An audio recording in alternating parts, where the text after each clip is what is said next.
I was so excited to get my shipment from Last Bottle Wines in the mail the other day, full of incredible red wines, all from Napa Valley. I love wine tasting, so having this to my door couldn't be happier. Also, couldn't be more excited that today's episode is brought to you by Last Bottle Wines. If you don't know already, they're a Napa-based online wine shop with a twist. They offer just one handpicked wine per day until it sells out, and they're always at incredible prices. We're talking 30 to 70% off retail. And the best part is that there's no subscriptions, no fees, and no minimum purchase. And I could not be more excited to bring this offer right now because they're having a marathon sale, which is coming up March 28th and 29th. Even better, we're offering Dateable listeners 10% off your first order with code DATEABLE. So if you are a wine lover like me, this is a great time to join. And did I mention that shipping is 100% free? So what are you waiting for? Mark your calendar for March 28th and 29th, or get on it earlier if you want. You can sign up at lastbottlewines.com and use code DATEABLE and find out why Last Bottle is the most fun way to discover and buy amazing wine. We are so thrilled to be partnering with Hinge. Hinge is the dating app designed to be deleted. As you all know, I'm a huge Hinge advocate as I met my partner of almost 3 years on the app. Even before meeting him, Hinge was always my go-to app because I met more relationship-minded people here and had some great dates. Clearly, I haven't been on the app for a little while, but I re-downloaded it to check out some of the new features. One that stood out to me was the voice prompt, my best friend's take on why you should date me, where your friend can hype you up. Not only does this make the profile creation less daunting, but it's not always easy to see your own green flags. So to test it out, I asked Yue some fun prompts to get her take on what I could put if I was dating again. So the first one, how long have we known each other? What was your first impression of me and how has that changed? Julie and I have known each other for almost 10 years. My first impression of Julie was that she's very social, but I've learned that she has a lot more depth to her beyond the social butterfly that she is. My next prompt, what do you think are my green flags? I would say she's deeply loyal. She believes in love, curious mindset, and she is fearlessly ambitious. And then last but not least, what kind of friend am I? Julie is the kind of friend who will always have your back, no matter what. Damn, that feels nice to hear. So download Hinge and try voice prompts today. Then find someone worth deleting the app for. The Dateable podcast is an insider's look into modern dating that the Huffington Post calls one of the top 10 podcasts about love and sex. On each episode, we'll talk to real daters about everything from sex parties to sex droughts, date fails to diaper fetishes, and first moves to first loves. I'm your host, Yue Xu, former dating coach turned dating sociologist. You'll also hear from my co-host and producer, Julie Krafchick, as we explore this crazy dateable world. Hello, everyone. Welcome to another episode of Dateable, a show all about modern dating. We've just entered into our 12th season, digging into the whys of people's behavior when it comes to modern dating, modern romance, modern sex, modern everything, as well as your own frickin' behavior. Why do you do the things that you do? Why do you? That's the $1 million question. But we have a behavioral scientist here with us today, Logan Ury, who's going to explain exactly why we do the things we do. Why we're looking for things that are not what you actually need in a long-term partner. I think that's the theme of the episode. And in addition to that, we learned a little bit about Logan's own life and some of the recent events that have completely shifted her relationship and her new marriage, I guess. I mean, she hasn't been married that long, but it's another great interview with her. We've had her on the show before. She is a fan favorite, and her book just released, and it's already topping the charts on Amazon and a bunch of other lists. So congratulations, Logan. You got to listen to this episode because she just adds even more knowledge than the last time she was on. Yeah, we're so excited that, first of all, someone in the Dateable fam published an amazing book. That is a huge accomplishment. And I think Logan, we've known her now for how long? 2 years. 2 years. You actually call it out on this episode that she is now initiated as a dateable regular, because between a couple episodes now, and we did a live show in San Francisco with her before shit hit the fan with COVID. She was kind of like our opener and she also interviewed us, which was super fun. And then she was on our recent sounding board event. So she's been with us a bit, and we're super excited people love this stuff. So we're excited to bring new knowledge in this episode. It's a great follow-up to Connor Beaton. You know, you open with Connor and then you follow up with Logan. I don't know what's a better way to kick off the season. Actually, I do know a better way to kick off the season. Oh, yes. Our feature in the New York Times. What the fuck? We have this Google Alerts set up for us. And that morning I woke up, it was on Sunday. It was actually on Valentine's Day. I woke up and I got this Google alert. And usually it's about like data science, because you know, it like Dateable as a Google alert. Usually it's some like published paper in some, I don't know, in some magazine that I've never heard of. But this was in the New York Times, and I screamed. I woke up so early that day. I don't know why. I was just like, I feel like I need to wake up early. You did, because I woke up to like a shit ton of text messages, and I was like, oh my God, can you post this in the group? You're like, I've already posted it in the group, the Instagram, like anywhere that you basically could think of. But it was amazing. Like, I'm so glad that you saw that and had the alert. Like, just, you know, like the New York Times, first of all, like, who even thinks that there's still an actual newspaper out? Like, I thought that was amazing. We had one of our past guests, Amanda, she texted us. It was like, here's like the actual photo of the newspaper. I'm going to put all of this on YouTube because people need to see the visual representation of what we're talking about. But if you happen to get a copy of the New York Times, we were in the at-home section. The article is called Dating Podcast to Make You Feel Better About Your Love Life. And it has our picture.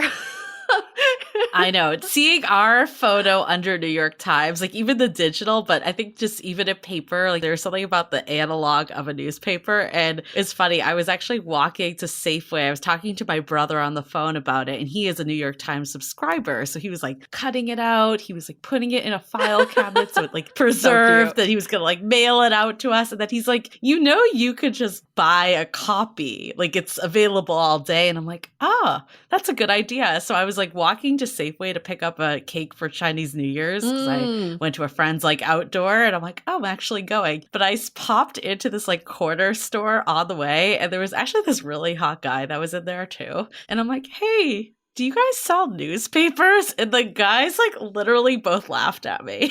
I'm like, I guess not. I guess it's like they stopped doing this at corner shops and bodegas a few years ago. I went into my corner bodega and the guy was like, I haven't had a newspaper in here in 2 years. Yeah. Suddenly they just stopped giving us newspapers. And he told me to try 7-Eleven. So if anybody's looking for actual newspapers that are timely, go to 7-Eleven or Safeway, I guess. That's where you found yours. Yep, Safeway. Safeway did not have Chinese New Year's cakes this year. I got this like beautiful one there last year, so that's why I was like thinking about it. I totally like fogged on the sense that it was Valentine's Day on Sunday. So I showed up at Safeway and literally like every single cake was Valentine's Day. So I ended up getting one with like red roses and just like having the guy write like Chinese New Year, but he was Chinese, so he wrote it and actually didn't look that bad.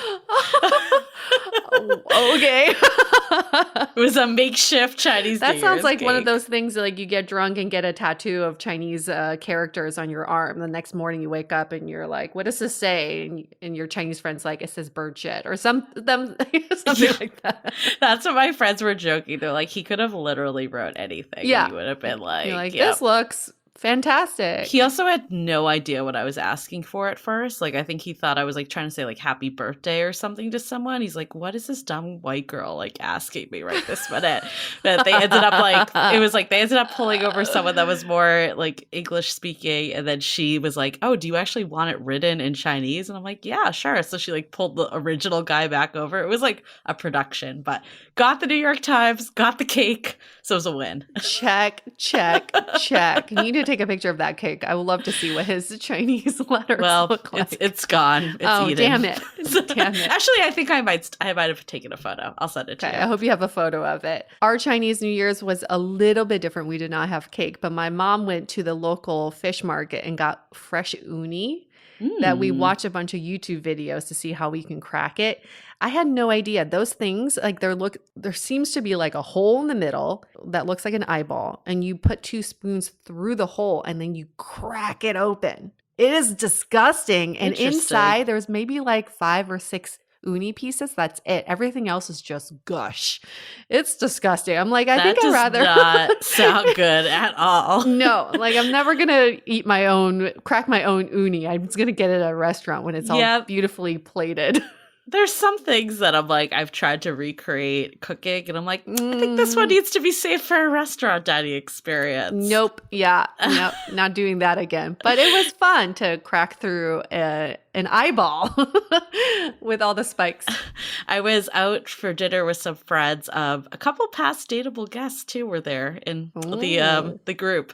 But one of my male friends, he's like the best PR rep, and I told him like we should hire him because like anytime like someone new is in the crowd, he's like, "This is my celebrity friend." And this was even before the New York Times article came out. So if only this was a day after, it would have been like 10 times. I'm like, can I just have you like follow me around San Francisco and like introduce me to everyone this way? Because it's like the best way for new listeners too. All these people are like, yeah, I'm gonna check it out. So we're just so not good at self-promo. So if you listen to our previous episodes, we've talked about this too. We always have other people promoting us for us, which is great, but we need to learn how to do that ourselves too. Like this New York Times feature is a huge accomplishment. I'm just going to take a moment to say, I don't like to say we're deserving because I don't think anybody's deserving of anything, but we worked damn hard. And I'm like super proud of us because this was not something we expected. We did not ask for it. We did not go out and reach out to the writer for it. It came out of the blue and it was such a nice surprise. And I'm so fucking proud of us. But it's our community. Like Phoebe, who is the writer, was actually in our Facebook group. And wanted to just say a big thank you to Phoebe Lett, who was the writer of the article. And I was actually just so grateful for the way that Phoebe wrote about us too, because a lot of times people will just copy and paste our description, which is fine. We're not going to complain ever, but I loved how like thoughtful this one was. And she said something at the end that I think needs to actually be in our description and like the way we describe this podcast, that we're essentially on a mission that makes everyone feel deserving and dateable. We really truly believe that all of you that listen are dateable, and being dateable again does not relate to your relationship status. So even like if you are feeling like alone and single, like it does not mean that you're not dateable. There's nothing wrong with you per se. Yeah, that line made me cry because it resonated with our values that we haven't really put into words. And that's why we do what we do. This community really drives that purpose for us. And it just gives us ammunition to keep going with these values that we're living by. So thank you again to the community for helping us manifest this. This is just a huge accomplishment for us. And I think it's just going to kick off even more grand things coming for all of us in this new year, including the most dateable competition. Oh my God. I cannot wait. First of all, like, I just want to, so Yue and I split out a lot of the efforts that go into Dateable because there's a lot of stuff that goes up behind the scene. But I just want to commend you because I feel like you have done an amazing job just being like the front runner organizer of this event. And also I love just like how alive you get when it comes to planning these events. Like I could tell how much you just like truly love it. I'm like, she is just like loving every minute of even like the setup and the rehearsals and all that. So I think it's like you definitely very much shine with these types of events. Oh, thank you so much, Julie. You know what I love about these things is like we get to know a little bit of someone, a little bit of something new about someone in our community. And we get to see these different sides of them, including the talent competition, the Q&A. It's just fun getting to know people on a different level. And everyone has expressed that they're feeling uncomfortable, which I love. Once we get past that comfort, that's when we grow, that's when we change. And all 6 contestants are like, I'm just a little bit uncomfortable with this, with what I'm doing and putting myself out there, but fucking good for you. right? All six of them. I'm so proud of all six of them. Yeah, I am too. I cannot wait to see this. I think it's going to be so fun. Like these types of competitions are really fun. There's been one in San Francisco for years that's happened. I mean, not this year, obviously, with COVID. They totally should have made it virtual though, by the way, but whatever. We're stealing the thunder. Yeah, we're stealing the thunder this year. But I think these events, like they're meant to be like silly and goofy. Like obviously it's not like everyone's dateable, even if you did not get selected to be in this, but it's just really fun and it's really meant to be lighthearted and to come out and support your fellow community members. So hopefully all of you can join. Like this is an event that's open to the public. Like it is one of our sounding board events, but usually it's required to be a member. But this one we're letting anyone join. So you can get your tickets at dateablepodcast.com/events. And I love the three judges that were secured too. Can we talk about them for a second? Because this is going to make this event even more fun. Well, you know that my girl crush, Mei Lee, my girl, is on the panel. She is a renowned journalist and also someone I want to be when I grow up, hopefully even half as awesome as she is. She was on our season finale for season 11 on Can You Have It All? And she will be one of the judges. Yep. And then we also have Misha Byreich, who is one of our crowd favorites, for anyone that remembers The Art of Virtual Sex. This was in season 10, and he had a very seductive voice. And we're super excited to hear that as he, critiques the different contestants. And our third and final judge is all about schemas. You guys remember schemas? I need to stop singing. If you guys tell me that I need to stop singing in the reviews, I will know. Keep really singing. Keep singing. Get ready for the most dateable. I want to hear you introduce the judges in the singing voice. I don't know what's come of me. I normally don't do that. Dr. Abigail Lev, she is going to be the therapy representative for the judges panel, asking questions that go a little bit deeper to help you self-reflect and for us to uncover true colors. I really feel like this is the most perfect panel ever. Like all three of them have such different perspectives, so it's going to be really interesting to see what happens. And for anyone who's coming new to our podcast, you're like, what the hell is the most dateable competition? Think of it as a co-ed pageant, but that's more exciting than your traditional pageant. It's all virtual. We have 3 different competitions within that night. The first one is going to be a most dateable showcase. You'll learn more about that at the show. Second stage is going to be talent, and third is Q&A with the judges, where the contestants have not seen or heard the questions that the judges are going to ask. And then at the end, we crown one person as most dateable 2021. Love it. Love it. So yeah, maybe a couple quick announcements before we get into it, because there's been so much interesting stuff, but we obviously want to get to the good stuff with Logan. Just a couple quick announcements. We're doing something new that every month we're going to kind of do like a community member of the month. Yeah. Someone that exhibits the true qualities of what it means to be dateable, whether that's, committing to your own self-growth and us seeing that through like the types of posts you put up in the community or the questions you're asking at happy hours or sounding board events, all of that. And then also supporting others like in the community and like not just saying like, oh, he sucks or she sucks, but like really like digging in and like helping people get to what's going on for them and offering a diverse perspective that kind of lets people be like, what about this way? So our first person that we decided to choose, can we give a little drum roll? I feel like you're good at that.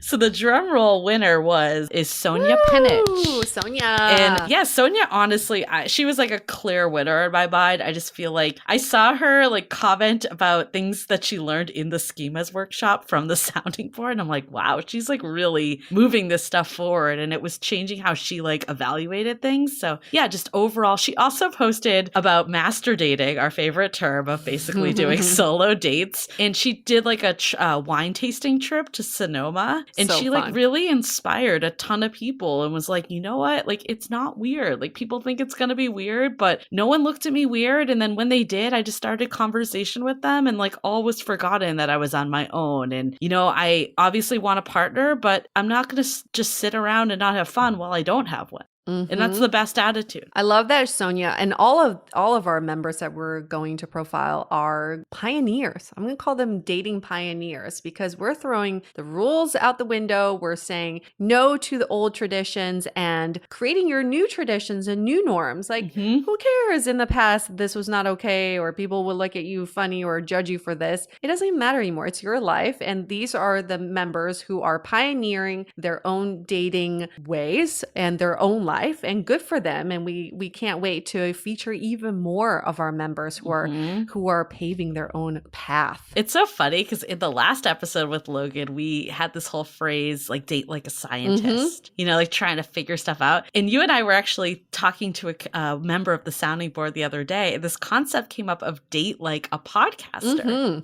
And I think there's both, right? They both work in different ways, but date like a podcaster is ask a lot of questions, don't make assumptions, get curious, like all of that. So kind of bring your scientist hat and your podcaster hat, and that's like a great way to become the, you know, community member of the month. It's like, what would Julie and Yue say? What would Julie and Yue do in this situation?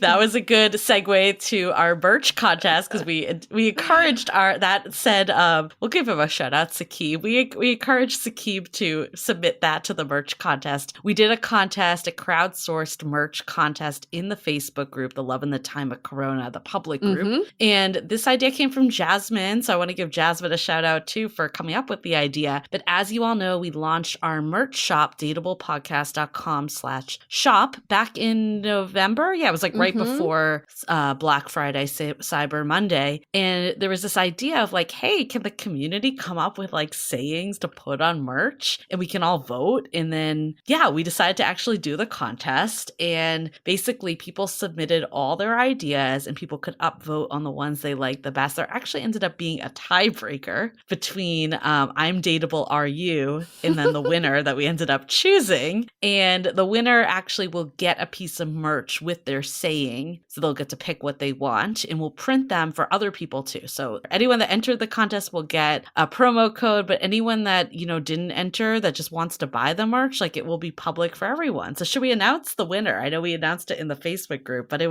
went to Ryan Jeffrey. Yay, Ryan. His saying was, own your baggage, don't just carry it around. Yeah. So yeah, I love it. I love it. People are just really like that one. So we will be putting it on. I could totally see that as like a luggage sticker, or like a sticker for your luggage. That's a good idea. Or it should go on top of a suitcase. Yeah, exactly. There needs to be some suitcase tie-in with it, but I could see it on like a hat or something too. There's many ways or a that this backpack. one could work. Yeah, backpack. That would be cool. Oh yeah, duffel bag or backpack. Yeah. I love it. Yes. We will be creating the merch in the upcoming weeks, and we'll let you all know when it's available on the store, but you can get everything else. I know the socially distant yet emotionally available one has been flying off the shelves, especially after last week's episode. So Ryan, actually the same person that won the contest, he sent us a photo of him in the airport wearing this sweatshirt with like 10 masks and a face shield. So it was a good look. Goggles. Yes. I think the goggles really made the outfit. It was hot. It was hot. Yui's like, did anyone ask you about the sweatshirt? He's like, nope, but I got a bunch of looks. And then he goes viral the next day. Yep, exactly. Spotted at the airport. Well, congratulations to you, Ryan. If anybody else has other ideas for merch, just hit us up in the community, or you can DM us on Instagram. We love any sayings that come from our listeners. So keep an eye out for even more new merch coming up. Again, that's dateablepodcast.com/shop. And for anybody in the sounding board, you can get discounts in our merch store. So what is the sounding board for anybody new, or for if you need a refresher? The sounding board is our premium community. So we have our Facebook group, and then we have this smaller group, and it's members only. And there are 3 tiers in the sounding board, and you can find out all about it. I won't go into all the tiers here, but you can go to dateablepodcast.com/sounding board. And this has been a very unique community for us that formed out of COVID, believe it or not. We have these very intimate discussions. Every month we have an audio series, which is almost like an audio workbook of addressing like one issue that we deal with, especially when it comes to modern dating, but it's applicable to everything in life. There's discounts in the merch store. We have monthly events as well. And our monthly event this month is the Most Dateable competition. So anybody in the sounding board, that is your event this month. And if you choose, depending on which tier you choose, you could also do one-on-one coffee dates with Julie and I, and we can shoot the ship, but it's all about you. So shoot the ship. I think I just said shoot the ship. Don't shoot the ship. Shoot the shit with Julie and I. And again, it's just up to you however you want to customize your subscription. It has been a very, like, I use the word intimate quite a bit for that group because it is very intimate. We have these very like vulnerable discussions, believe it or not, with mere strangers that I feel like have become so close during this time. So if you're looking for extra support or extra voices, extra opinions, or just this idea of a community, a feeling of a virtual family, that's where you need to be as the sounding board. Yeah, people have really said that has been like a game changer. Like I know Janice, our moderator, said she made a comment just like how much I freaking love everyone in here. And like this feels like actual friends. And I know Shieldy's actually trying to organize a get together where people actually meet in real life, pending COVID, of course. But there is like so much going on with that. And of course, if you do join now, you get to go to the event for free, which Yue mentioned. So if you've been kind of on the edge about joining and you're also like Most Dateable sounds really freaking awesome, maybe this is the time to give it a shot. Yep. And if you are like, I'm so confused by everything that you guys just said, because that was a lot of information, just go to dateablepodcast.com/sounding board. All that information is laid out for you. And of course, this episode is made possible by our sponsors. Our first sponsor is a book called Driven by Rebecca Zanetti. This is the fourth book in Zanetti's heart-pumping romantic suspense series, featuring operatives in a secretive Homeland Defense department.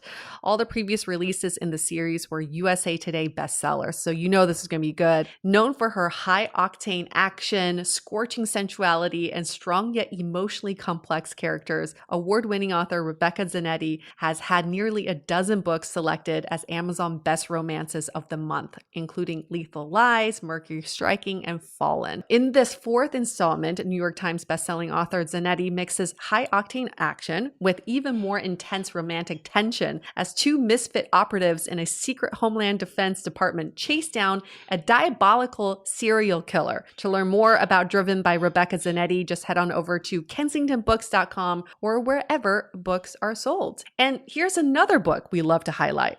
This episode is also brought to you by The Duke Heist by Erica Ridley. A secret identities, forbidden love, opposites attract romance from a New York Times bestselling author. Why seduce a duke the normal way when you can accidentally kidnap one in an elaborately planned heist? Here are the deets. Years ago, Chloe Winchester and 5 other uniquely talented orphans were adopted by a wealthy baron with a secret mission. The motley Winchester family fights for justice from the margins of high society. So some reviewers have compared the series to one of my favorite series on TV right now, The Umbrella Academy. Now, it's not paranormal, but there's a strong family dynamic and each sibling has a very unique skill that helps them save the day. Grab your copy of The Duke Heist at your favorite store or visit ericaridley.com for more information. There's a special bonus for a limited time. If you buy The Duke Heist and register your purchase on Erica's website, she'll send you a free bonus Winchester novella. Visit Erica Ridley, that's spelled ERICARIDLE.com. And stay tuned after this episode for a free sample of the audiobook of The Duke Heist. Cool.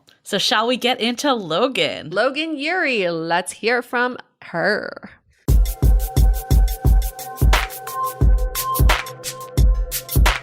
We've got a fan favorite back.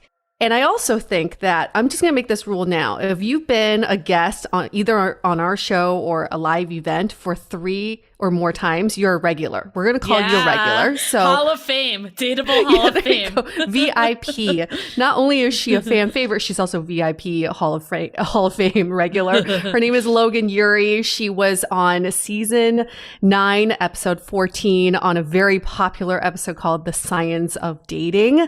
Hi, Logan. How are you? Hi, I'm so glad to be back, and thank you for the title regular. I'm very excited. Plaque is in the mail. We just got it made Yay! today. So Logan's been a guest on our podcast. She was also a guest at our live show, which was IRL, which seemed like 30 years ago. I forgot about that. Yes. So That's you're right. Like Probably one of the now. last IRL events. Yep. Absolutely. And we did it at a toilet showroom. I mean, how can you remember? Hey, we're not supposed to tell people that you Seize the bidet. Seize the bidet. Seize the bidet. Hey, it was a very expensive bidet. We realized that you could get a bidet for 10 grand. So It was no cheap toilet that we were talking about. And she was also most recently on one of our sounding board events talking about the science of dating, but also her latest book, How to Not Die Alone. She's a behavioral scientist turned dating coach and an internationally recognized expert on modern love. As the director of relationship science at the dating app Hinge, Logan, this is actually Julie's favorite app, just for the record, Logan leads a research team dedicated to helping people find love. After studying psychology at Harvard, never heard of it, she ran Google's behavioral science team, the Irrational Lab. She was a 2018 TED resident and again, originally from South Florida. She now lives in the Bay Area with her husband, Scott, and they've been living there for the last 10 years. Welcome back, Welcome. Logan. So glad to have Thank you. So glad to be here. Yay. Wish we were all in person, but happy to be doing this. I feel like I've seen you a lot, but then I realized that you're right. The last time we saw you in real life was over a year ago. Yeah, right? at the December 2019 event. Yeah. I know. I think what always fascinates me about your stuff is I feel like you call it like you see it, in the sense that we are rational people. We all think we know what we want, but we never actually know what we want. And I feel like so often we hear that we're supposed to fall in love. Like, why do you think that we need to think more in terms of love? Yeah, I love that question. There's so many directions I can take it. So one thing is that people sometimes say to me, oh, you're trying to turn love into this rational thing. Love is this explosive chemical thing. Why are you applying rationality to it? And while love is a very natural reaction, dating is not. Dating is something that we have created. Dating is something that didn't exist more than 150 years ago. And dating is really a skill. So what I'm trying to help people with is understand that it's natural to love, but dating needs to be taught. And what I want people to understand is that if you're dating and things aren't working out for you, it may not be a result of effort. You might be putting in the right amount of effort, dating the right number of people, all of that. You might be stuck in a pattern of bad behavior, and you need to actually reflect on that pattern, learn your blind spots, and then overcome them, because that's how you change. It's not just effort, it's also breaking bad habits.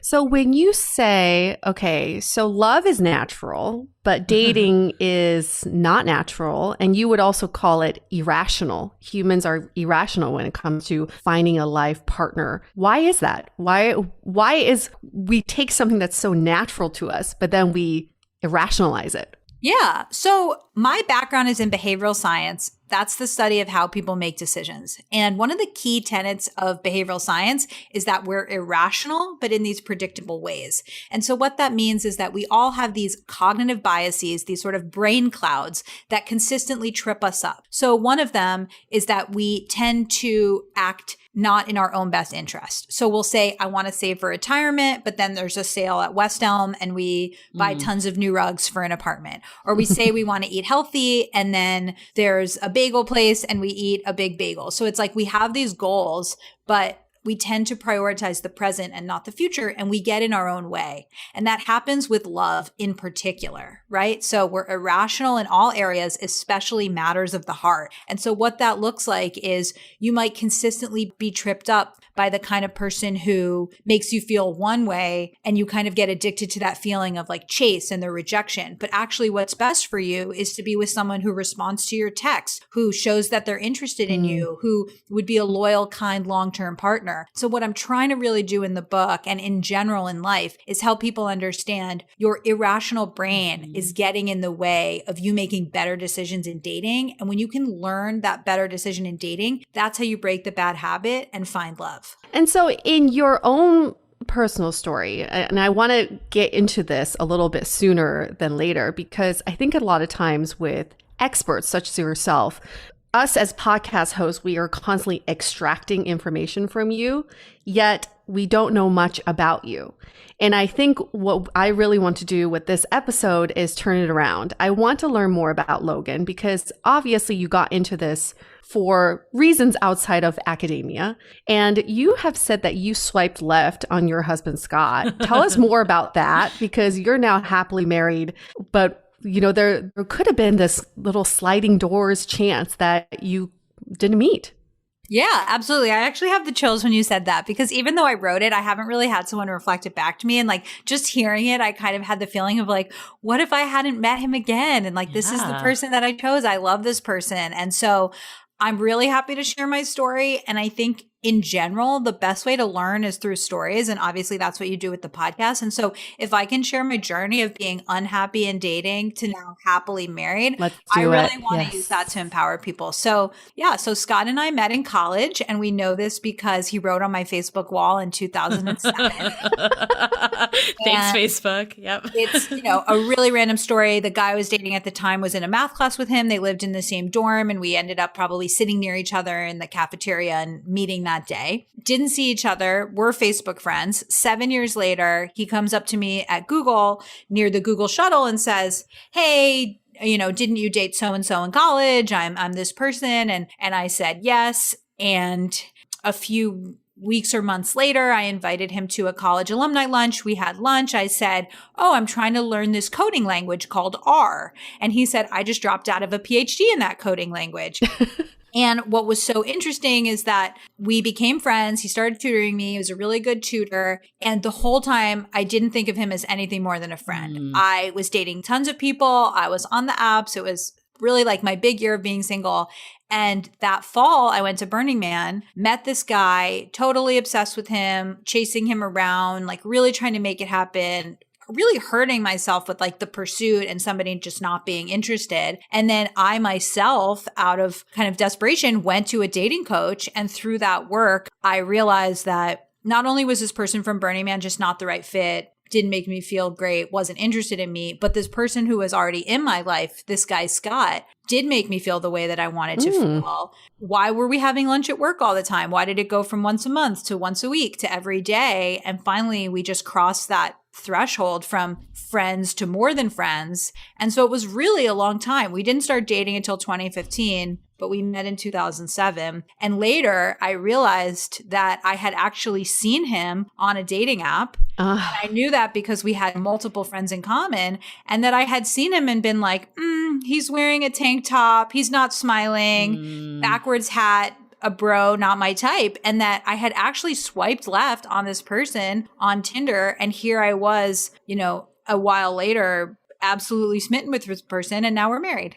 So you know what's so fascinating is that this woman in our community made this statement that I felt was so profound, that she's like, the one thing that we judge partners on is dating app profiles, but the one thing you never do in a relationship is create a dating app profile. So it's basically like we're judging off of something that really doesn't matter in a relationship. Like, why do you think that we have certain presets with dating apps, or like, how do you think they might be leading us astray? Like you were just saying, you might have passed over your husband completely. Yeah. So I absolutely love that statement. And I think there's probably a variety of things in life where you're like, the test to get in has nothing to do with what it is. Like, if the LSAT really determined how good of a trial lawyer you'll be, No, that has to do with like, how good are you at this type of logic problem? And so, yeah, I really like that perspective that the dating app is just the introduction. What matters is how you feel with the person. And so you should really think about the dating app as that first step. And then the date is when you really begin to say, how do I feel around this person? Am I curious about them? Julie, in terms of your question, there's a few different ways that I've found that dating apps can lead us astray. And I should mention that I work at Hinge. I'm very excited about Hinge, passionate about it. And there's a reason why after writing this book, I chose to work there. And that's because I think their whole design to be deleted thing is real. And I interviewed the CEO during the process of writing the book. And I was like, there's no way that that's true, because wouldn't you just lose all your users? And he was like, no, like when we started with design to be deleted, we actually became so much more popular than ever before. So anyway, that's my caveat. Oh, I love Hinge, as you pointed out. It's my favorite and by there's far. always going to be people looking for love. Oh, totally. Yeah. So I'm not anti-dating app, but I do think that there's some flaws with some of the designs of some of the dating apps, especially the ones that are gamified. So one of the big ones is that they've turned us into relation shoppers instead of relation shippers. And what that means is relation shipping is the process of finding a partner, falling in love, creating a relationship. Relation shopping is this new term that means shopping for a partner as if it was a consumer object. So, you know, you're looking for your new Bluetooth headphones, and you go to Wirecutter and you say, what are the best wireless headphones? And then you head to Amazon and you check out the specs, and you're evaluating this as a product. But human beings are not two-dimensional products. They're three-dimensional, real-life people who have to be experienced. And so you can't look for a person the way you would look for headphones. You have to actually experience someone. And so human beings, dates are much more like movies or wine, where you have to experience them to see if you like them, not a flat object that you can just evaluate based on its specs. Let's just back up for a sec, because I want us to get in the head of Logan Ury at this time when you realize, oh my gosh, this guy who has been in my life is the person for me. Yet I spent all this time and energy chasing people who were not right for me. And I think a lot of people are in this place, but you are the perfect example of someone who is in a relationship where you realize it's really what matters in the long run. And recently you encountered an experience that put everything in perspective. So you wrote this very touching, inspirational article in Modern Love in the New York Times. I really want you to share this with our audience, because it moved me in so many different ways. It just gave me tears, but also gave me just hope and optimism that I think a lot of daters could hear right now. Sure. Yeah, I'm happy to share that story. And it's interesting because it's ongoing. So it's happening right now. But basically in the book, I talk about the story I just said where, you know, I was friends with Scott. Then I had this revelation with the dating coach. And then throughout the book, you learn about us deciding, should we get married? And then towards the end of the book, he proposes, right? So the book sort of ends with like, we're engaged. But then it's a book. I finished it a while ago. Like, what happens after that? So what I can share with your listeners is that Scott and I were supposed to get married last August. We postponed because of COVID. We found out last spring that he was actually diagnosed with a rare form of bone cancer, and we decided to get last minute married. Our friends threw us a socially distanced, masked wedding in Golden Gate Park. We had this really wild, just very intense series of days where on a Saturday, our friends gathered on a rooftop and did a foot roast, which was a comedy roast in which people made fun of Scott, made fun of cancer, made fun of amputation. Sorry, I should mention his bone cancer diagnosis required him to get a below the knee amputation on his right leg. And the next day we had this wedding, which was of course so intense because people are gathering to celebrate us, but also they know that this scary thing is happening. And just, it was that much more poignant for many people as the first gathering that they'd been to during COVID. And, you know, that moment in the vows of saying like in sickness and in health, I think everyone in Golden Gate Park who was there was like, you know, took a breath in. It was really intense. And then the next day he had his amputation, he had his surgery. And so our lives just got really challenging. He was in the hospital a lot of the time going through chemo. Because of COVID, we were super isolated. And at a certain point, I was just like, this isn't working. Like, I'm by myself. Nobody can come help us. It was just really, really a solo experience. And so some of our friends had started this communal living place called Radish. And we went to visit and we just had this like really beautiful time. And we laughed for the first time in so long. And we got really lucky. And they had a first floor apartment, which was super important for, accessibility reasons. And we moved in a few weeks later. And since then, it's just been such amazing experience. We have 12 housemates, basically, besides us. We live in a 1-bedroom apartment, but we have all this communal space and outdoor space and a communal kitchen. And everyone's just been so fantastic, like incredibly supportive, visiting Scott in the hospital, supporting me when I come home. And we call these people other significant others. And that's a title that Eli Finkel of Northwestern came up with. And it's based on research from a woman named Elaine Chung that found that we tend to expect to get all of our needs met by one person. But if you can go to discrete people for discrete needs. So you go to your exercise loving friend to exercise with, you go to your movie loving friend to go to the movies with, you talk to your music loving friend about music, and you don't say to your partner, why aren't you exercising, going to the movies and talking about music with me? Right. Those partnerships are happier. Those people are happier. And those people are your OSOs, your other significant others. And so moving into Radish, being surrounded by OSOs has just been such a profoundly helpful and beautiful experience. And really, I think it's a testament to these people and to the power of community, especially during such an isolating time like the pandemic. I think also it shows too that like the stuff that we look for on dating apps, like they must have similar interests. They must be over, I don't know, 5'8" or whatever it is that is like some arbitrary number. Like at the end of the day, they don't matter. Like it's hard. I think that's what is difficult about, and I'm pro dating apps too. I don't want to say I'm not in any way. I think they're a great way to meet people, but it's hard because you've brought this up in our past episodes that you just don't know the qualities. So we're forced to look at that stuff. But your story totally puts in perspective like how in the long haul that stuff is just so unnecessary. Yeah, and I can share one more thing that I've been reflecting on. And as I said, the story's still ongoing. Scott's still going through chemo. Like there's not that happy ending yet. Like this is very much my life in the present. And this is a very rare cancer, right? I think you said only 800 people have it in the US. Yeah, it's 800 Americans a year are diagnosed with this. It's super rare. And just to add some texture to the story, like Scott's not just even a random guy. He's a vegan. He is extremely healthy. He read a book called How to Not Die, as opposed to my book, How to Not Die Alone. And this book is about, use less olive oil, roast your vegetables, steam it. Like he's really that guy. He's super healthy, works out every day. Puts turmeric in everything. And he's an AI cancer researcher. He's literally works in cancer research. He works in this field. Basically, he worked on a team that created a model that identifies breast cancer more accurately than mammograms. And it's just like the guy with the cancer screenings, we're sitting together looking at his cancer screens. It's just really surreal. And there's a part in the book where I quote an article called Will He Hold Your Purse?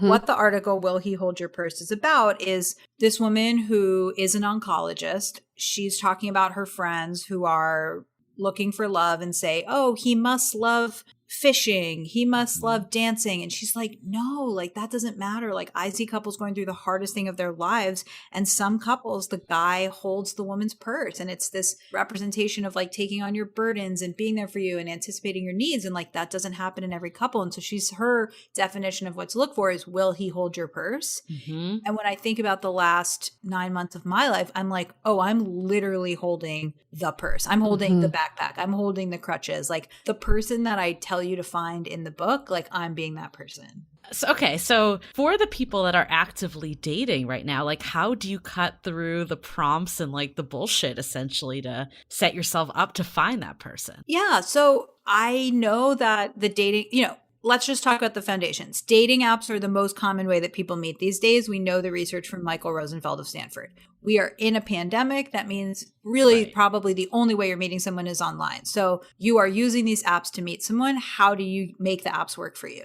So step one, and I'm sure you've talked about this so many times on the podcast, is just having a strong profile. And I know that that sounds simple, but I just want to go through a couple of the main things. Just, of course, your first photo has to be great. Of course, you need photos that are recent and flattering. Of course, you need photos that show you doing different activities. And you really want to think of your profile as your opening line, because that's what people are responding to. So I had a client who did circus, and she had a trapeze photo, and it was a cool photo. She looked great in it, but everyone would talk to her about trapeze. And I was saying, yes, because that's your opening line and they're engaging with you. If you don't want to talk about trapeze, don't have a trapeze photo. And of course, your profile prompts need to have vulnerability and humor and show who you are. And if everyone did that, then we would have better interactions on the app. But the much more important thing is to realize you just don't really know what side of you somebody brings out until you have that date. Right. And I'm all about the virtual dates. I've had some very meaningful conversations over video chat this year. I'm not video dating, but I'm certainly, doing therapy over video and talking to my family over video. And like I've had, when Scott's in the hospital, we're FaceTiming, like there is an intimacy when you can see the person and the richness of the voice. So just the profile is just like the introduction, like get to the date, get to the face-to-face. Right. If you spend less time saying like, oh, he's a consultant, all consultants are boring, I'm going to say no to him. It's like, what if you actually think, I don't know what I want. My type could be wrong. I could be completely misguided about what I think I need in a partner. And instead, I'm going to be more open-minded, go out with a variety of people, and pay attention to how I feel around them. And there's exercises that you can do that help train you at getting better at that, so that you don't leave a date and say, yep, he checked all the boxes, graduate school, 6 feet tall, 6-figure income. And instead you leave the date and say, he made me feel embarrassed. He wasn't affirming and he didn't ask me any questions. I'm not seeing that person again. And like people really need to hone the skill of tuning into how someone makes you feel. And that's advice that works in a job interview. When you're looking for roommates, when you're dating, like get into your body, get into your emotions. Like what is this person bringing out of you? And go for the people that bring out the best side of you. And I get disheartened because we see these comments in our Facebook group that are like, oh, she didn't text me back. What should I say next? Or we went on a few different dates. This guy and I really like him, but now he's not. He's being not responsive to my text messages or whatever it may be. I really hope if you're going through that, our listeners, that you can listen to Logan's story and think beyond the getting together and kind of almost foreshadow into what your life is like in the future, like when you're old and when you're sitting on the couch during quarantine, because that's doing life together. That's how we should be filtering for people, because at that point, who cares how many texts they sent you? It doesn't even matter anymore. Right. I think the part that we hear this in our Facebook group too, is that like people don't want to make people a priority if they don't know them yet. So that's where this stuff gets a little tricky of like, like how much can you read into their behavior when they're kind of a stranger. Let's say you've had a couple video dates with them. Like, let's be honest, like this person might not like pause their entire life for you. But I guess what would you say? Like, how can you still evaluate them? Or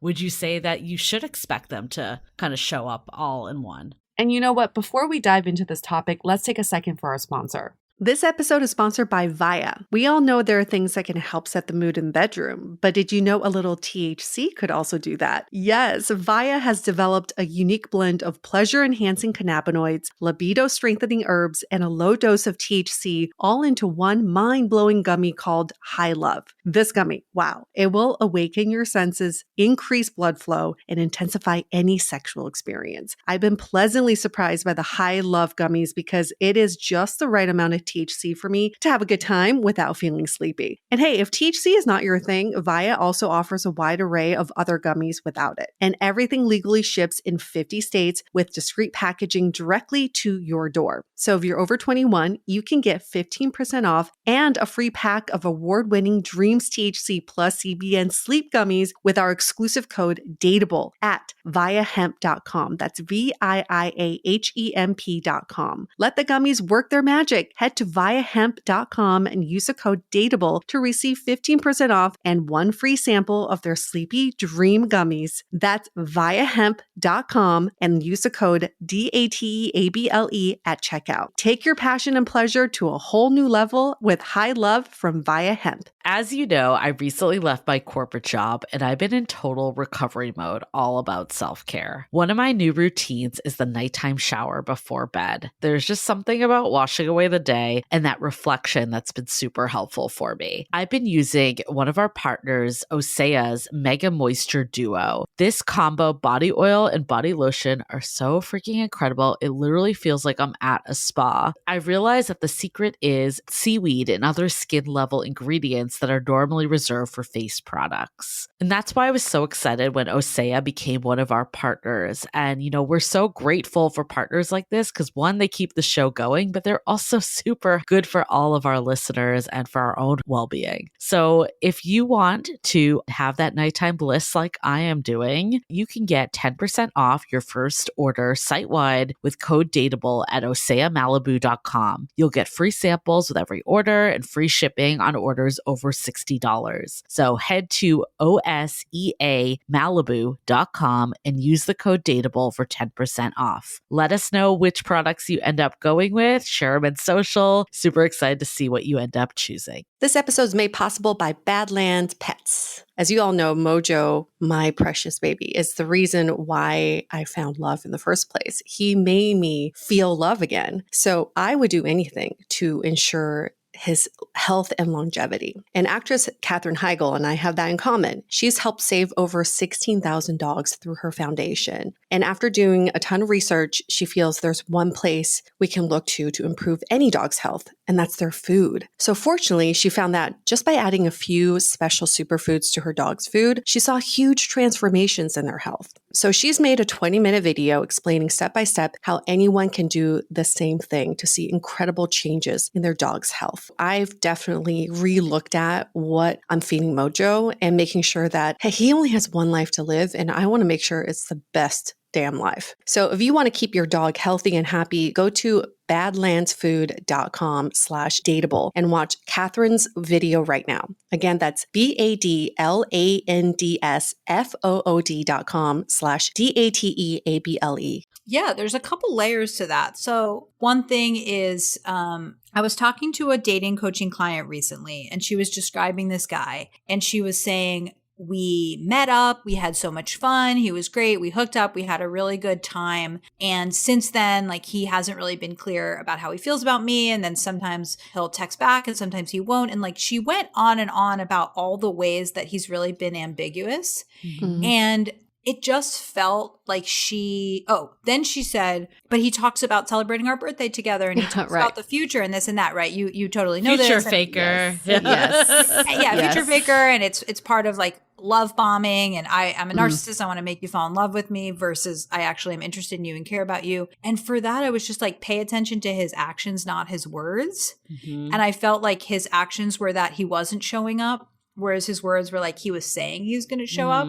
And so I think that, I'm sure you've covered this topic before, but it's the person you want to be with long-term, what I call in the book, the life partner, is the person that shows up, is the person that's reliable, is the person that says, oh, it's important to you that I join your sister's Zoom, I'll be there. The prom date is the person that you crush on when you're younger. They're cute. They're fun to dance with at the prom. They look good in the pictures. You want to have sex with them. Go for the life partner, not the prom date, because the life partner is the person that is going to follow through. And so reading between the lines in some of these stories, I'm not assuming that anyone who doesn't text back is a quote unquote prom date and not a life partner. But if people actually say I want to be treated in a certain way, I want to be with a secure partner who texts when they say they will and makes me feel good about myself and good about the relationship, that's so key. And if you're interested in the Scott story, what I can share is that I was absolutely anxiously attached. that means that I was kind of addicted to the chase. I expected that when I dated somebody, they would pull away and I would have to convince them to like me. And that was the pattern that was coming out with the Burning Man guy. When I started dating Scott, it was totally different. I remember this one time I was walking home. I was on Divisadero and he was supposed to meet up with my friends and something happened. And I texted him just like this slew of really angry text messages. And I thought that we would get into a fight because that was my behavior, right? I had ignored his calls and then I was doing what's called a protest behavior. And instead he just wrote, hey, it sounds like we should talk about this in person. And it was so refreshing. Refreshing. It was mind blowing. I was like, oh, that's an option. And it really stopped me. And he did a number of things like that where it was like, oh, with the other person, with all the other people, it would have been a fight. And I have this pattern. But because he was securely attached, he broke that pattern and he taught me so much about how to show up in a relationship. And we did talk about it in person and it totally blew over. And like the anger that I felt in the texting, like wasn't there when we met up because like it wasn't even important. So when people have a pattern and they keep reinforcing it, they don't get a chance to learn. But by opening who you're interested in, which for me happened through this dating coach, I had a chance to date this different type of person who taught me a different way to date. And that felt so good. And sometimes I say this to Scott, I'm like, we just started dating and kept dating. And he's like, that sounds so bad. That sounds like we weren't like into it or choosing. I was like, no, I was like, we just never broke up because like nothing bad ever happened. Like it just was working and it kept working and it kept working. And eventually we're like, let's do life together. Right. So why do you think you passed him over in the first place on the app? On the app, you know, just silly things like I mentioned, he was just things that make no sense. Like he was wearing a baseball cap backwards and he had a tank top on and he seemed like this, like I called it in the book, like an unsmiling bro, which like not that I couldn't have wound up with a bro, but I was just, sometimes when you're in the dating apps, you get really superficial and you're looking at a bunch of people and you're like, would prefer the guy without the tank top and the backwards hat. But, you know, Julie, I know you're really interested in this topic of we think we know what we want, but we're wrong. Right. I do think that's a great example where Scott's two-dimensional persona, when I was relation shopping, made me think he was one person. But Scott's three-dimensional real-life personality is the person that makes me happiest in the world. And so the takeaway isn't dating apps mislead you because you can't find anyone. It's realize that they're limited in what they can show you and get to the date as soon as possible. So, but then here's the question then. It's impossible to go on dates with everybody that you come across on a dating app. Now you can. If it's a video date, you can. Just kidding. And of course there needs to be, even if there's no rhyme or reason, we all need somewhat of filters to decide who we want to swipe on. So how do we reconcile that? Because now you're saying we should be more open on who we're swiping on. At the same time, we can't swipe on everyone. Or can we? Just kidding. Or can I really need to ask Julie, what's your record for most video dates in a week? In a week? Ooh, in a week? I want to hear this. Say maybe it's like 3. I don't know. I haven't been tracking. I'll start tracking for you. That's great. I mean, good for you. That makes me happy. And I hope someone listening is like, wow, I've barely gone on any. So anyway, I applaud you, Julie. You know, you can just have your own Zoom room and just keep it open and just give everybody the same. Office hours with Julie. And people just pop in. They might overlap, whatever. It's cool. I love it. I'm going to start doing that. Gosh. 10 a day. That's so funny. Yes, I'll just be like, everyone on the dating app, here is my Zoom link. Here's my we don't Zoom even need link. to chat. Let's drop just in whenever you want. Right. Behavioral scientist, tactic, good or bad? What do you think? What's the verdict? I mean, honestly, this is a hard year. I am applauding anyone that is putting themselves out there, figuring out the virtual date thing, learning how to be vulnerable. You know, you still need to find love, even if the world feels like it's ending. So I just congratulate you for being on dates in any capacity. Okay, so back to Yue's question though about let's say How do you hypothetically filter? you don't have the time to go on hundreds of dates in a week. Yeah, no, I think it's a great question. And it is something that I thought about in the book where I was like, does this feel like an inconsistency? How do I explain this? So I can walk you through my logic, which is, of course, you need to filter. You can't go on dates with everyone, but filter based on the right things. And so let's first talk about what filtering based on the wrong things is. So I have a chapter about what matters more than you think in long-term relationships and what matters less. Oh, great. And some of the things that matter less than you think are physical attractiveness, money, similar personalities, and shared hobbies. The things that matter more than people think they do are kindness and emotional stability, loyalty, the ability to make hard decisions together, the side of you that they bring out, and having a growth mindset.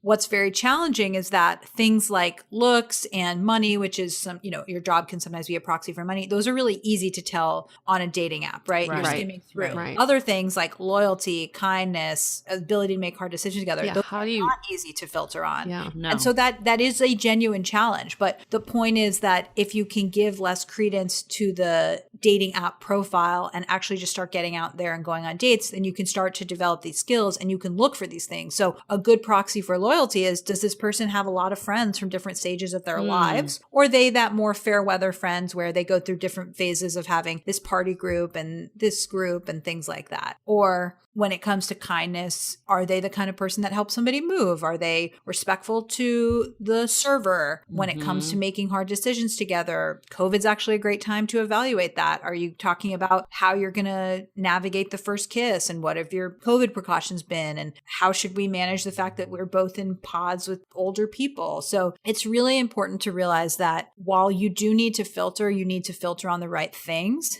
And so maybe remove your height preference. So maybe you need to remove some filters like height, if this person went to college, maybe even like living in a neighborhood really close to you, but you need to add some filters. Like, how does this person make me feel? What side of me does this person bring out? And I totally understand that those are not things that you can evaluate on in the app. Right. But that's okay. Changing the framework is saying, if I just understand that the app doesn't give me the information I need, then I'll just look at people whose profiles interest me, do the best to connect, and get on a date quicker. And so it's not like a game where there's a secret code and now you know how to evaluate profiles. It's more like the game and the secret code is that there is no secret code to evaluating profiles. And instead you just have to go on the date. So this is how I use dating apps, and it's very different than a lot of people in our Facebook community, I've realized, is that I don't read people's profiles as I swipe. I do like kind of a gut reaction. I probably swipe on more people than not sometimes. And then from there, I put more weight on the actual conversation. And also look at who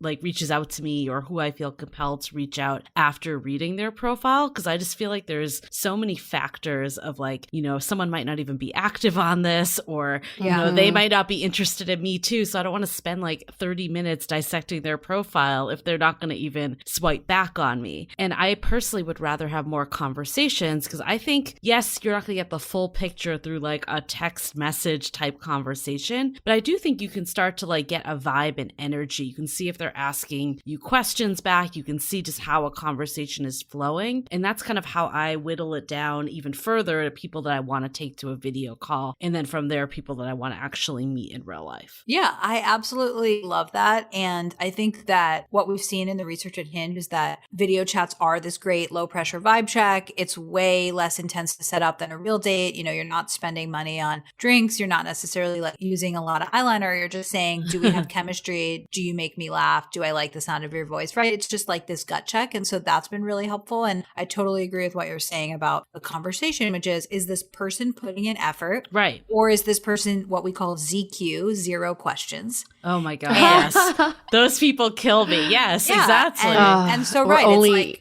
like emojis. Or like, yeah. like the one word response back, and like you're Absolutely. the only one carrying the convo. It's like, no. That's the worst. So if we have to summarize it, it's realize that the profiles are pretty superficial. Get to the chat. In the chat, say, is this person putting in effort? Do we seem to be getting along? Do the video chat, do the vibe check. And then from there, you really start to get to know the person. And if you move away from dating apps are a game to dating apps are basically the modern matchmaker, and Right. it's just how Intro. I find the person that I go out with, I think that you put less pressure on interactions of the app and gaming the app, and much more like, how do I show up for a date in the right mindset? How do I ask questions that get to know the right person? Like, there's just so much talk about the apps. It's like the dates are what lead to a relationship, and that's what you're Exactly. looking for. I mean, I would have totally swiped over my ex who I met on Hinge, like if I was really dissecting his profile. But I think one of the things I really liked about him is he wasn't someone that was like obsessed with dating apps. So he just put up a profile that looked like normal enough, like there was an attraction enough. And then when we actually met in person and started talking, that's when it like really grew a lot more. Totally. I think the intro, looking at it that way, is such a better perspective check than, like you were saying, like what are all the levers you can pull and all that.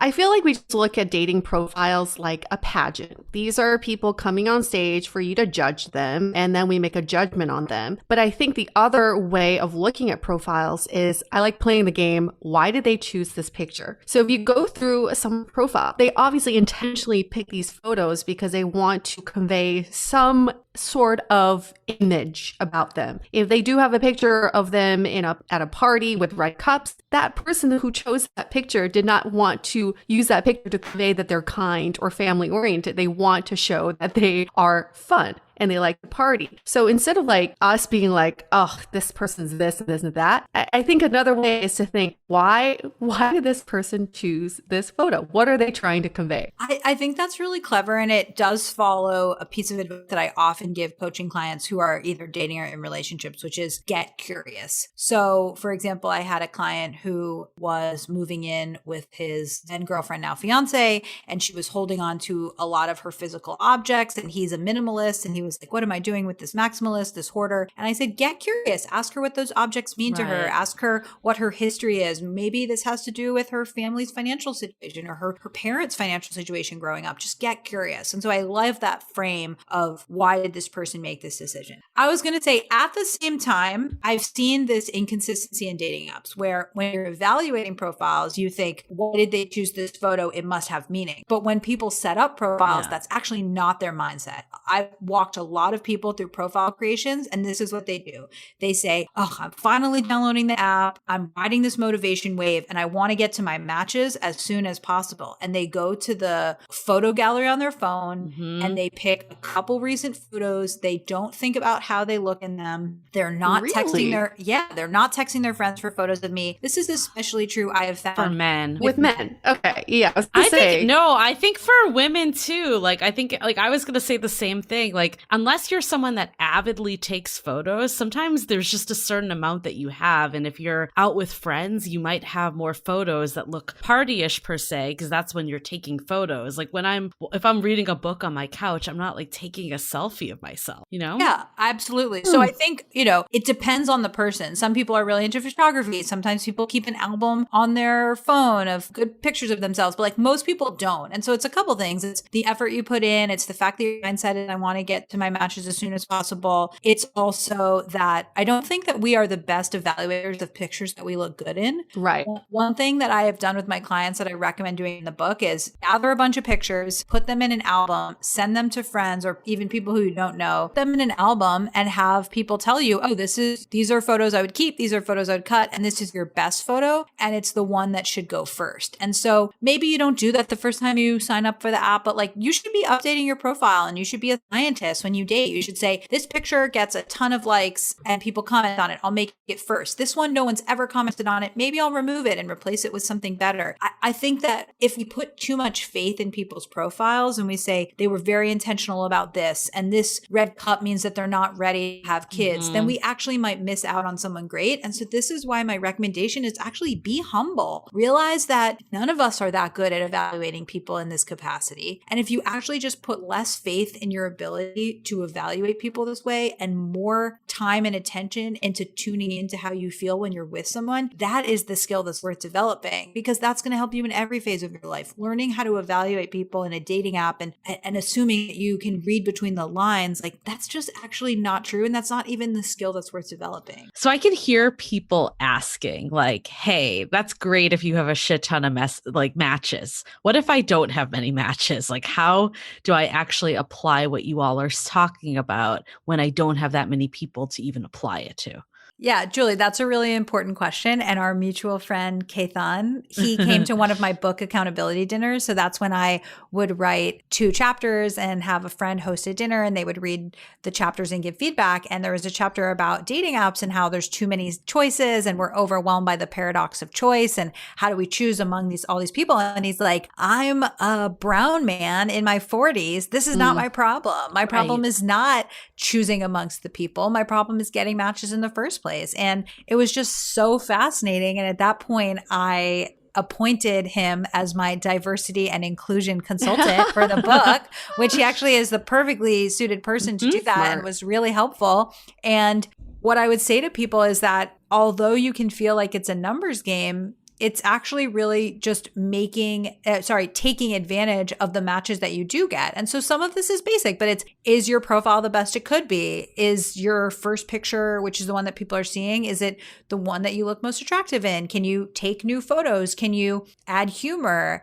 With Hinge, we now have roses. Can you send a rose to someone to stand out? And it's actually just understanding that, like, yes, there are racial and age and geographic discrepancies and differences that make it more challenging for some people to find matches, but that if you actually really invest in your profile and write those comments that are super thoughtful and put effort in, lots of different people find love on the apps all the time. And that in some ways you're at an advantage because you're not getting distracted by the masses and you actually have the attention and ability to invest in the matches that you do have. You could also put in your profile stuff like you were saying, and I think I'm going to do this moving forward, is lean into like growth mindset or, loyalty or some of the things that you were saying actually do matter a lot more than we think. Oh, yeah. I think people should be bold in their profiles. I was talking to someone today who was telling me about how she had been, prior to COVID, using the apps just to hook up. And she was like, it was really fun and it was what I needed after the breakup. And I put what I'm looking for are casual interactions. And she was like, so many people are afraid to put what they want, whether it's casual interactions or a serious relationship. And it's like, why don't you just think about that as a filter? And why don't you just be more real earlier on? And people are attracted to vulnerability. They're drawn to the magnetism of people being real. And if you just put yourself out there and you're like, been on here for a while, like would love to find someone to build something serious with, like, sure, you'll turn some people off, but aren't those the people that you didn't want to be with anyway? And like in general, if there's some like big takeaways that I can give people, one of them is just be real, because eventually you're gonna have to be yourself anyway. Why spend those first 6 months wearing a mask? And the other one is throw out your checklist. You're probably wrong about what you want, and you're so much better off being open-minded and then spending time with someone and seeing how they make you feel. Well, I was gonna say that I'm not saying Katon's like this, but there are men that I've talked to that say like, I don't get any matches, but then they're passing up people left and right. So I think you also need to look at your own behavior also. Like, I think there's a vicious cycle on dating apps that people don't like. They always think they can do better. And I think you actually talked about this on our last episode, that just because you see all these smiling faces, it feels like all these people are like hitting on you at a bar when they really aren't. Like, you think like there's all these people out there. So then you start to get pickier and pickier. So I'm sure there are some people that truly aren't getting matches, but I think you should also look inwards too and say like, am I putting out as much, or am I being too picky either? Yeah, that's a great point. And like, I'm imagining a person in my mind, not a real person, but like I can really imagine that archetype. And they say, oh, I don't get any matches. The apps don't work for me. People are doing this against me. But if they sat down with their friend and maybe even showed them how they swipe or how they decide, their friend might say like, that person looks fantastic. Like, why aren't you interested in that person? And so this is where we get to this main theme, which is like, what are your patterns that are holding you back? And if you blame the environment, if you blame, oh, the matches don't like me or this app doesn't work for me, that's an excuse. But if you actually look within yourself and say like, well, what are the things that are within my control and how can I actually be more open-minded or develop this skill or break things off sooner when the person clearly isn't interested? That's how you break out of the pattern. And so for that person, I would encourage them to look at their own swiping behavior and see if they could actually be more open-minded and be interested in different types of people. Here's a strategy I want to run by you. If we don't really know what we're looking for and we're just kind of blindly swiping through, do you think our friends can find better matches for us? And how do you feel about having your friends swipe for you? Yeah. So one thing that I talk about a lot in the book is this idea of dating blind spots. So these are patterns of thinking, patterns of behavior that prevent you from finding love, but that you don't have access to. So they're what's holding you back, but you couldn't necessarily identify them. And I have this quiz that's on my website that's called the 3 Dating Tendencies, and it's a way to figure out what your dating blind spots are. But another way to figure out what your dating blind spots are is to ask your friends and say to your friends, look, I'm really interested in changing. Why do you think I'm still single? What do you think I'm struggling with? And that's their opportunity to say, you're too picky, or you're not picky enough, or you consistently date guys that aren't interested in you. And then when they tell you that, you try to convince them to be interested in you, or you date women for 3 months and then you dump them because you're always looking for the next best thing. And so if we actually just take time to look at our dating blind spots, it really helps us identify those patterns that need to change. That being said, matchmaking is hard. And I think knowing your friend's bad habits is maybe easier than knowing the type of person that your friend would be great with. So I've seen this, I've seen the apps where you swipe for someone. And I think from time to time that can be useful. But the thing I would more focus on is have your friends illuminate for you your dating blind spots and have them be your accountability buddies in getting over those blind spots and having better patterns. So I feel like we've talked about how to get smarter at dating. We've talked about the apps at length. We've talked about like looking for the life partner over the prom date. Is there anything else that can help people like kind of get out of their own way and start to date smarter? Yes. Well, Julie, there is a story that I tell in the book about this guy named Jonathan, where he told me, I'm looking for a 6'4" business executive, and I want him to be really masculine and have these traits and all of this stuff. And he would go on dates and he would like the guys, but then he would say, we just didn't have the spark. And I kept hearing that. I'm sure you hear it all the time. I didn't feel the spark. Right. And so there was 2 issues with what Jonathan was doing. One issue is that he was going on these really boring dates. He was doing 7 a.m. coffee dates. Oh, God. Didn't have that caffeine in him yet. No, who feels sexy at 7 a.m. in a Starbucks? No one. And if you do, that's something else. And so the dates themselves, the environment of the date, they felt like job interviews. They were really quick. There was no time for the person to warm up, to really show who they were. That was one problem, is that the date felt like job interview. The other issue is what I just say, fuck the spark. Let's all say it together. Fuck the spark. That's your tagline, Logan. That's my tagline. And it's obviously, it has a curse word in it. It's trying to be provocative, but that's, I want you to remember it. And throughout the book, I just want people to consistently see that what you think you're looking for, which is this like immediate spark, this moment of intoxication, the world stops around you. Like, yes, that can happen. It's real. There is a thing called the spark. People definitely feel it all the time, but that's not the only way to date. And there's a few myths that I would love to bust around the spark. Yeah. So one of them is, if you don't feel the spark in the beginning, you'll never feel it. No, that's not true. Lots of people who are in great relationships did not feel the spark when they met, and they worked together for a while. There's something called the mere exposure effect. The longer like you you're around someone. Yeah. Like we're the perfect example. I mean, I did feel an attraction to Scott when we met at that lunch. But yeah, I mean, think about the dating app, and we had known each other for so many years. And so it really grew over time. It grew from friendship and from just enjoying spending time with him. So yes, great sex and a connection can grow over time. And that's why lots of people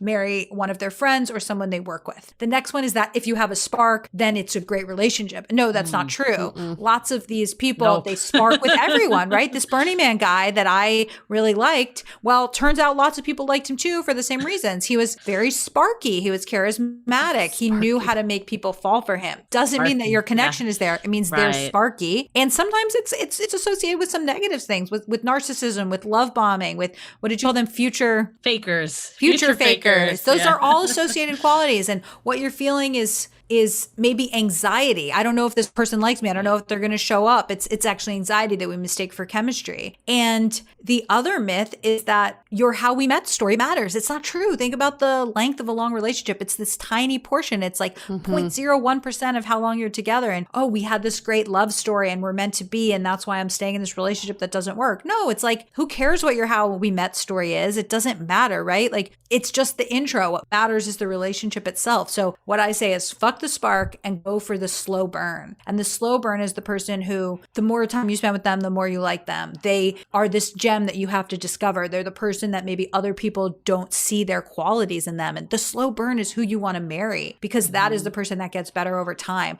And the spark, like, that person's fizzling out. Like, be with the person who is consistent, who's reliable, who brings out the best side of you, not that person who, when you met, your heart was fluttering, because like, that is a great feeling, but you shouldn't make a long-term life life decision based on that feeling. Yeah. And also we need to take inventory of all the times we felt the spark, because when you said that to us last time, I went back to my history and thought, who did I feel a lot of spark with? And those were the people who were not communicative. They were, in my eyes, very mysterious because they weren't communicating. And I created the spark in my own fucked up mind. It wasn't between 100%. It wasn't between two human beings. It was just what was made up in my mind. I love that. That's exactly the situation.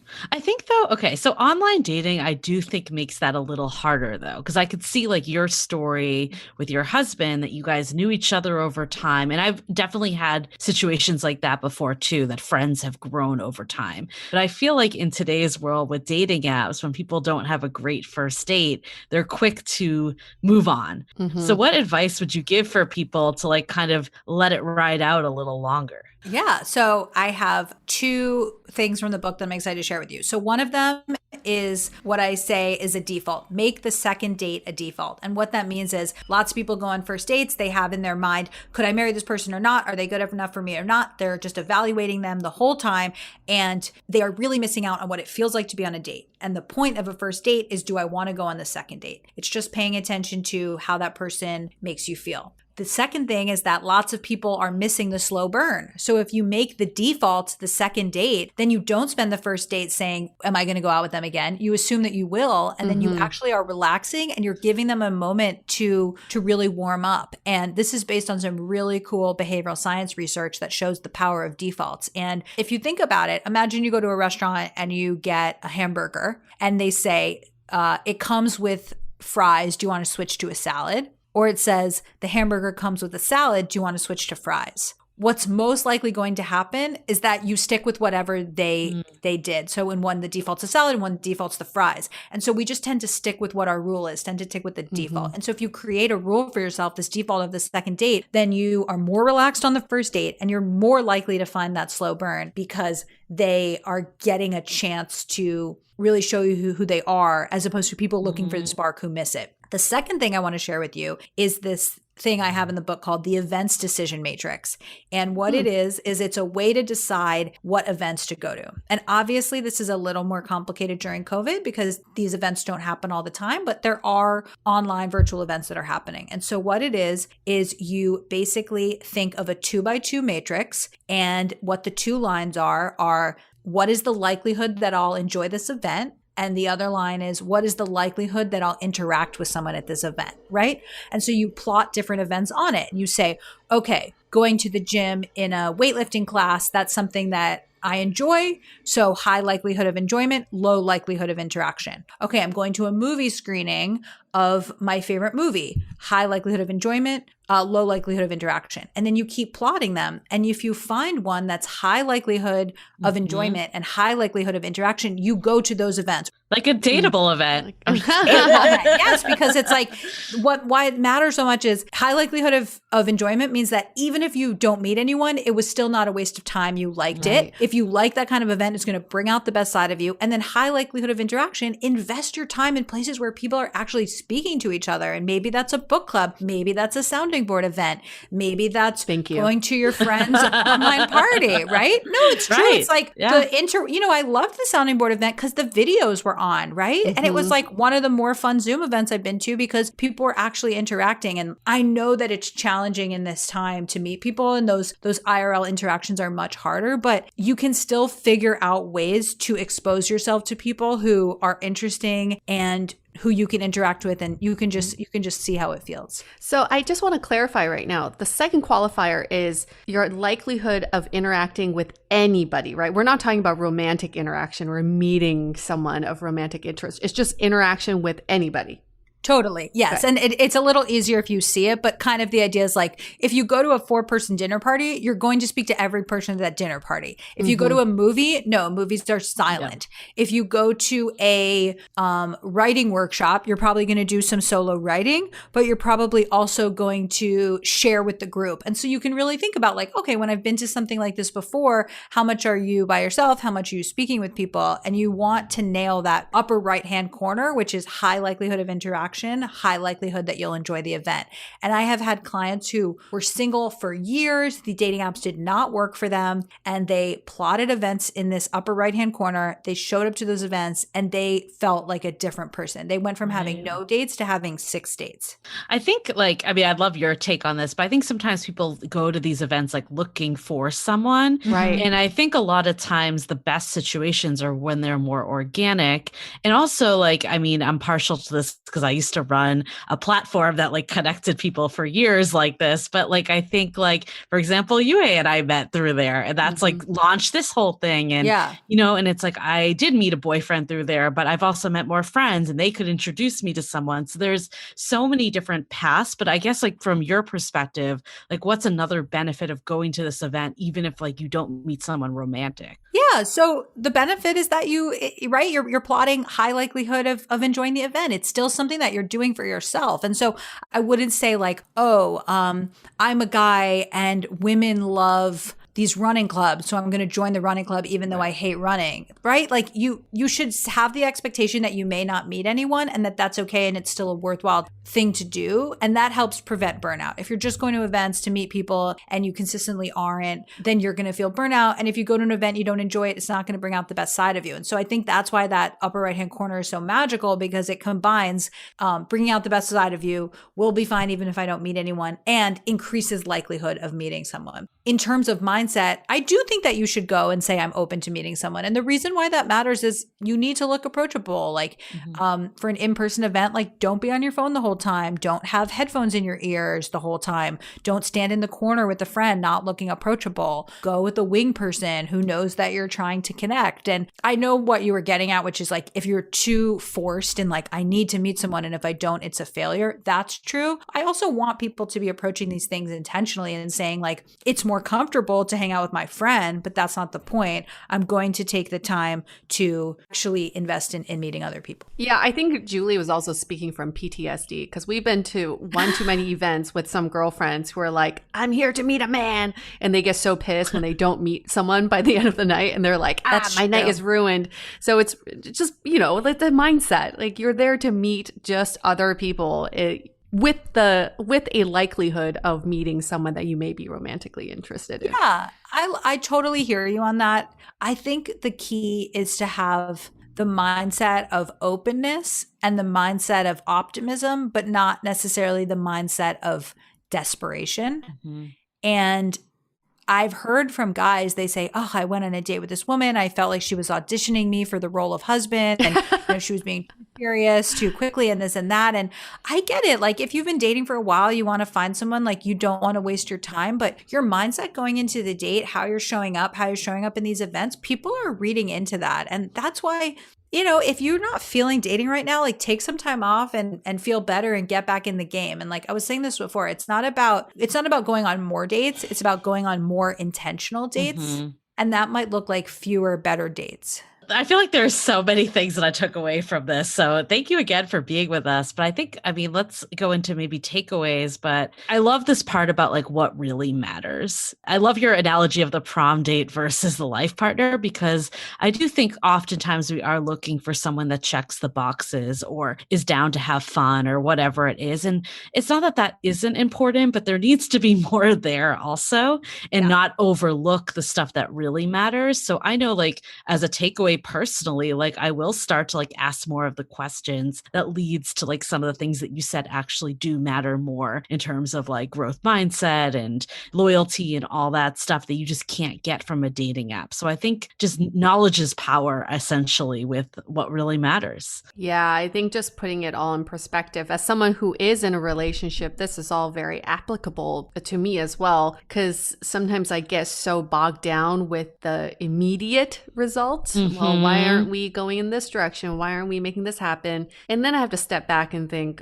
in 30, 40 years, would any of this matter? No, it probably would not. And I really liked how you said you and Scott just kept dating. And I feel like that's how dating should be. You just keep choosing to be with each other. So when we encounter these situations where you're like, I just feel like this person's making it hard for us to keep going, there is an issue with that. I think we can dig a little deeper instead of making excuses for that relationship or the other person. I think like in a true healthy relationship, it's two people choosing each other. It's not one trying to convince the other person to get back on this train. So we really just have to be more intuitive with that kind of situation. So I appreciate that reminder because, sometimes we get off the train and we're like, like what is it that I really want? And then you start making up stories in your head.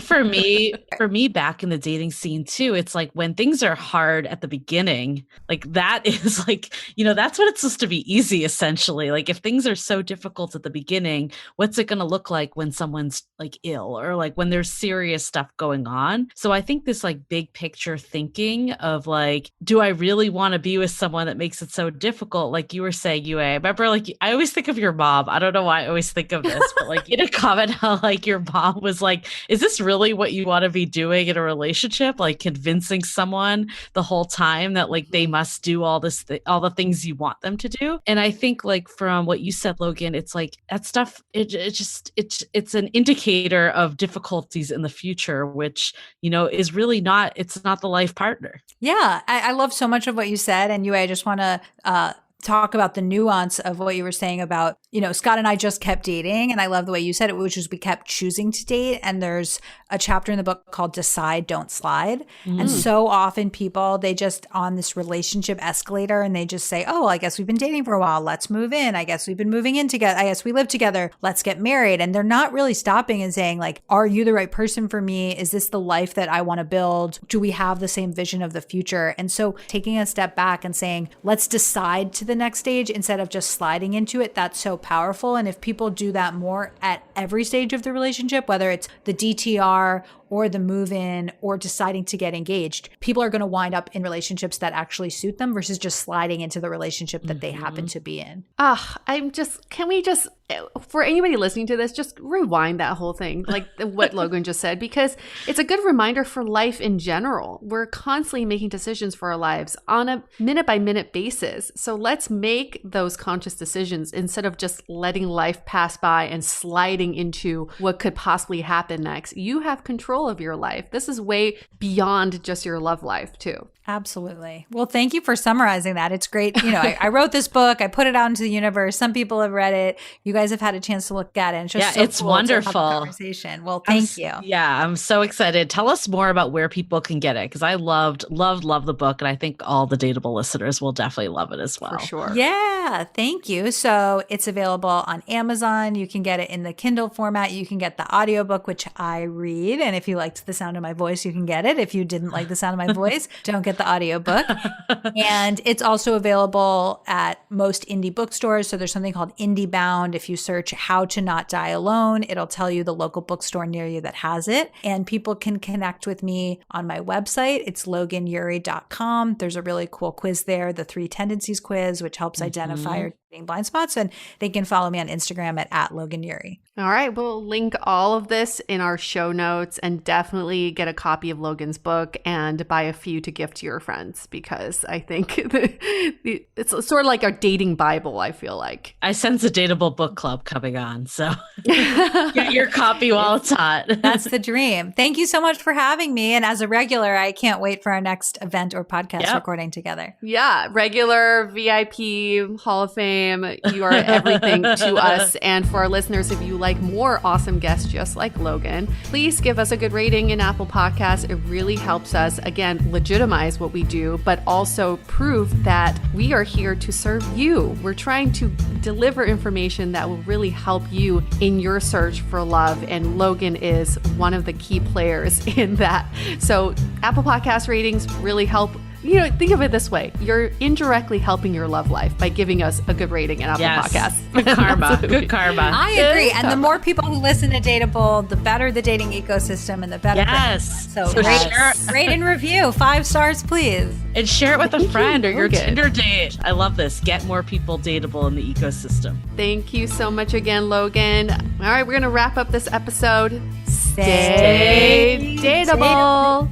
The Dateable Podcast is part of the Frolic Podcast Network. Find more podcasts you'll love at frolic.media/podcast. Want to continue the conversation? First, follow us on Instagram, Facebook, and Twitter with the handle @DateablePodcast. Tag us in any post with the hashtag StayDateable, and trust us, we look at all of those posts. Then head over to our website, dateablepodcast.com. There you'll find all the episodes as well as articles, videos, and our coaching service with vetted industry experts. You can also find our premium Why series where we dissect, analyze, and offer solutions to some of the most common dating conundrums. We're also downloadable for free on Spotify, Apple Podcasts, Google Play, Overcast, Stitcher Radio, and other podcast platforms. Your feedback is valuable to us, so don't forget to leave us a review. And most importantly, remember to stay dateable.